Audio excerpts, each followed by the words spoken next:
माणगाव इथं शक्तीपीठ महामार्ग विरोधी कृती समितीच्या वतीनं आयोजित निषेध सभेचं आयोजन करण्यात आलं होतं। या सभेला कोल्हापूर जिल्हा शक्तीपीठ महामार्ग विरोधी कृती समितीचे समन्वयक गिरीश फोंडे यांची प्रमुख उपस्थिती होती। यावेळी बोलताना फोंडे यांनी शक्तीपीठ महामार्गाला मुख्यमंत्र्यांनी तात्पुरती स्थगिती दिली असली तरी महामार्ग रद्द केला नसल्याचं सांगितलं। शेतकऱ्यांना भूमिहीन करणारा हा मार्ग रद्द झालाच पाहिजे। शक्तीपीठ महामार्ग हा ठेकेदार यांना शक्ती देण्याकरता होत असल्याचा आरोप फोंडे यांनी केला। साजणीचे सरपंच शिवाजी पाटील यांनी शेतकरी भूमिहीन होणारा हा मार्ग कशाला हवा असा संतप्त सवाल केला। माणगाव कृती समितीचे धनपाल गवळी यांनी शक्तीपीठ महामार्गामुळे माणगाव गावाला पुराचा धोका वाढणार असून बागायती जमिनी नष्ट होणार असल्याचं सांगितलं।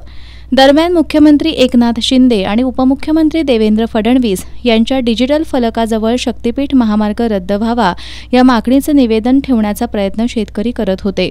मात्र पोलीस प्रशासन फलक काढून घेत असताना झालेल्या झटापटीत फलक फाटला। आंदोलकांनी गनिमी कावा करत भूमी अधिग्रहणांच्या नोटिसींची होळी केली। यावेळी उपस्थित शेतकऱ्यांनी शासन आणि शक्तीपीठ महामार्ग विरोधात जोरदार घोषणाबाजी केली। याप्रसंगी शक्तीपीठ महामार्ग विरोधी शेतकरी कृती समितीचे शिवगोंडा पाटील, राजगोंडा बेले, राजू मुगळखोड, युवराज शेटे, सुनील बन्ने, धन्यकुमार मगदूम, जंबूकुमार चौगुले यांच्यासह शेतकरी उपस्थित होते।